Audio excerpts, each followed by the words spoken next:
अस्सलामु अलैकुम वरहमतुल्लाहि वबरकातुह।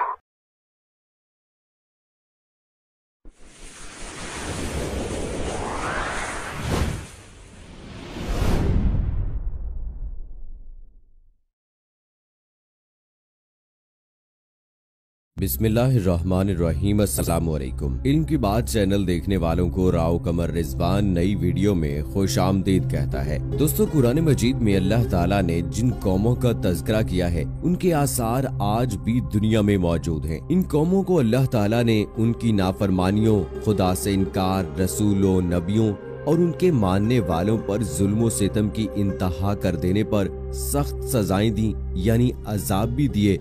और कुरान में हम मुसलमानों की इबरत और रहनुमाई के लिए उनका तज़किरा किया है। हजरत नूह अलैहिस्सलाम को आदम सानी भी कहा जाता है, क्योंकि आपके अफराद खानदान और अल्लाह के हुक्म से तैयार की गई कश्ती में सवार जानवरों के अलावा हर शय पानी में गर्क कर दी गई थी। कश्ती पर 8 अफराद सवार थे। हजरत नूह अलैहिस्सलाम, आपकी अहलिया, 3 बेटे और बहुएं, बाकी तमाम मुख्तलिफ इक़साम के जानवर की जोड़ियां थी। दोस्तों, आज की वीडियो में हम बात करेंगे हजरत नूह अलैहिस्सलाम की कश्ती के हवाले से कि आजकल वो कहां पर है, किस मुल्क में है, और इस हवाले से साइंसदानों ने अपनी तहकीकात में क्या बताया है। हजरत नूह अलैहिस्सलाम की कश्ती किस पहाड़ पर रुकी और वो पहाड़ किस मुल्क के किस शहर में है, इस हवाले से दोस्तों आज के वीडियो में आपको मुकम्मल डिटेल से बताएंगे। लेकिन उससे पहले आपसे गुजारिश है कि अगर आपने अभी तक हमारा चैनल इल्म की बात सब्सक्राइब नहीं किया है तो अभी सब्सक्राइब करें, साथ में बेल आइकॉन को जरूर प्रेस करें ताकि लेटेस्ट अपलोड होने वाली हमारी वीडियोस का नोटिफिकेशन आपको बर वक्त मिलता रहे। दोस्तों, नूह अलैहिस्सलाम का वाकया साबिका आसमानी किताबों तौरात, ज़बूर और इंजील में भी मिलता है। चीन के ईसाई मुबल्लिगीन और साइंसदानों की एक तहकीकाती टीम ने कई माह पर मुश्तमिल अपनी तहकीक के इख्तिताम का 2010 में ऐलान करते हुए दावा किया था कि उन्होंने हजरत नूह अलैहिस्सलाम की तारीखी कश्ती को तलाश कर लिया है। ये कश्ती मशरकी तुर्की में वाक़े कोहे रात पर मिली है, जिसकी चोटी की बुलंदी 12,000 फीट है। माहिरीन की टीम का कहना था कि इस कश्ती की 3 मंजिलें हैं। ये कश्ती कई मीटर बर्फ के नीचे दबी हुई है। गुज़श्ता 200 बरसों से 1 दर्जन से ज्यादा टीमें हजरत नूह अलैहिस्सलाम की कश्ती को तलाश कर रही थीं, जिसके बारे में कुरान पाक में आता है कि वो एक चोटी से टकराकर रुक गई थी। चीन के माहिरीन की इस रिपोर्ट को अमरीकी साइंसदानों ने मानने से इनकार किया है। उनका कहना है कि कश्ती की लकड़ी के नमूने जो फॉरेंसिक जांच के लिए भेजे गए थे इतने पुराने नहीं हैं कि इसके बारे में वसूख से कहा जा सके कि ये हजरत नूह अलैहिस्सलाम के दौर की कश्ती है। जबकि चीनी माहिरीन की टीम का दावा है कि वो 99.9% यकीन से कह सकते हैं कि ये वही कश्ती है जो हजरत नूह अलैहिस्सलाम ने 4800 साल पहले अल्लाह के हुक्म से बनाई थी। माहिरीन का कहना है कि इस कश्ती की 3 मंजिलें हैं और इसमें कई बड़े बड़े कमरे हैं। इन कमरों में लकड़ी के सतून हैं। अरब अखबारात ने भी इस ज़मन में सवाल उठाए थे कि क्या वाकई ये हजरत नूह अलैहिस्सलाम की कश्ती है। अरब अखबारात ने लिखा कि चीनी और तुर्क ईसाई माहिरीन ने अपनी तहकीक के लिए कुरान करीम की इन आयात का भी मुतालिया किया था, जिसमें कश्ती के सफर को भी बयान किया गया है। माहिरीन का कहना है कि कश्ती के ठहरने के जिस मकाम की निशानदही की गई है वो साइंसदानों को कोहे अरारात की तरफ ले जाती है। गुज़श्ता 20 बरसों में कई साइंसदानों ने कोहे अरारात का दौरा किया। इनमें से कुछ एक ने पहाड़ी पर बनी कश्ती की शक्ल की चट्टान को ही हजरत नूह की कश्ती करार दे दिया। लेकिन चीनी और तुर्क माहिरीन ने पहाड़ के इस बर्फीले मकाम पर तहकीकात की जहां दर्जा हरारत -60 डिग्री होता है और पहाड़ के जिस हिस्से में कश्ती की बाकियात दरियाफ्त हुई हैं वो इंतहाई ढलवान और खतरनाक है। रिपोर्ट के मुताबिक इस टीम ने 60 मुख्तलिफ मकामात से हजरत नूह अलैहिस्सलाम की कश्ती का मुशाहिदा किया। ये कश्ती कई जगहों से टूटी हुई है, ताहम मुकम्मल तबाह इसलिए नहीं हुई कि ये बर्फ की दबीज तह में दबी हुई है। कश्ती टूटी हुई होने की वजह से माहिरीन उसके अंदर दाखिल हो पाए। चीनी माहिर वेंग चेंग ने बाज़ाब्ता एक प्रेस कॉन्फ्रेंस मुनक्किद करके अपनी तहकीक से आगाह किया था। कश्ती का मुआयना करने वाले एक चीनी माहिर का कहना है कि कश्ती का हर कमरा 5 मीटर ऊंचा है। इसमें कोई भी जानवर आसानी से समा सकता था। चीनी माहिरीन ने रेडियो कार्बन टेक्नोलॉजी से कश्ती के टुकड़ों का मुशाहिदा किया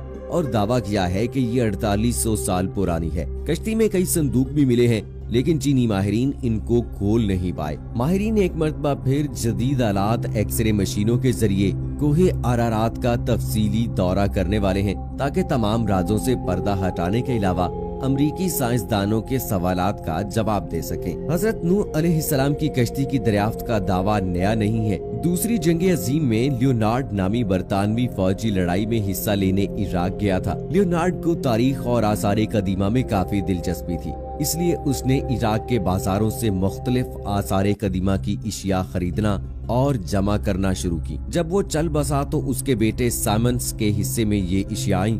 उसने ये इशिया बरतानिया के म्यूजियम के हवाले कर दी। ब्रिटिश म्यूजियम से वाबस्ता माहिर आसार कदीमा और फिंकल ने इन इशिया का मुआयना किया। इसमें एक तख्ती भी है जिस पर कदीम अशूरी जुबान में कुछ लिखा था।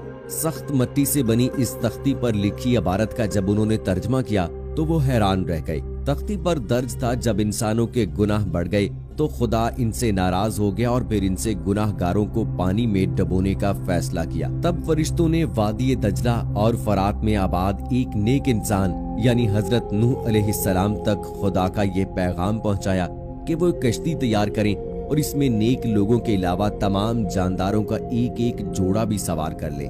इस तख्ती में कश्ती को इतना बड़ा बताया गया है कि वो फुटबॉल के एक स्टेडियम के बराबर थी। माहिरीन ने अंदाजा लगाया है कि ये तख्ती 4000 बरस पुरानी है, यानी हजरत ईसा अलैहिस्सलाम से 2000 बरस पहले की है। इस तरह तूफान नूह का एक और ठोस सबूत दुनिया के हाथ बहुत पहले ही लग चुका है। आमतौर पर मजहब खसूसन इस्लाम के मुनकरीन इन वाकयात को अफसानवी किस्से करार देते हैं। ये तमाम सबूत उनकी आंखें खोलने के लिए काफी हैं। इस तख्ती पर यह भी लिखा है कि नूह की कश्ती आजकल की कश्तियों की तरह लंबी नहीं थी, बैजवी यानी अंडे नुमा थी। उस जमाने में दजला और फरात में इसी तर्ज की कश्तियां चलती थी। कश्ती के ठहरने के मकाम के बारे में कुरान मजीद की सूरह हूद की आयत नंबर 44 में बताया गया है कि वो एक बुलंद मकाम यानी जूदी पर जाकर रुकी थी। इराक और शाम के कदीम बाशिंदे बाबल के दौर में ये समझते थे कि कश्ती कोहे करदा पर ठहरी थी। ये मशहूर पहाड़ जजीरा इब्ने उमर के करीब वाक़ है। ये मकाम भी अब तुर्की के हिस्से में है,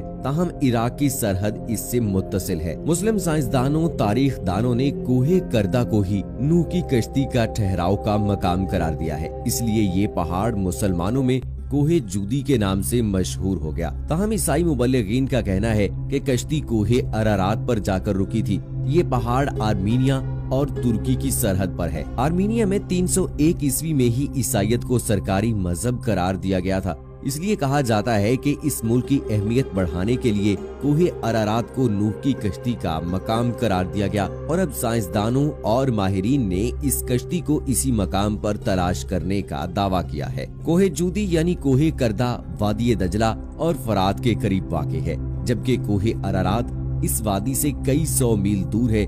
इसलिए इस दावे में उलझन पाई जाती है। हजरत नूह अलैहिस्सलाम को आदम सानी के अलावा शेखुल अनबिया का भी खिताब अता हुआ है, क्योंकि वो पहले पैगंबर हैं जो इंसानियत की तरफ भेजे गए। कुरान पाक में हजरत नूह अलैहिस्सलाम का नाम 73 मरतबा आया है। उनकी उम्र 900 साल थी। हजरत नूह अलैहिस्सलाम मौजूदा इराक में आबाद एक कौम के पास नबी बनाकर भेजे गए थे। जब बहुत वाज़ो नसीहत के बावजूद भी कौम ने सरकशी न छोड़ी तो अल्लाह ताला से आपने अपनी कौम के लिए अजाब मांगा। अल्लाह ने आपको एक कश्ती बनाने का हुक्म दिया। 2 साल की मुद्दत में कश्ती तैयार हुई, जिसकी लंबाई 300 गज, चौड़ाई 50 गज और ऊंचाई 30 गज थी। जब अजाब आया तो आसमान से मुसलसल बारिश होने लगी और जमीन से चश्मे उबलने लगे। हर शय गर्क हो गई।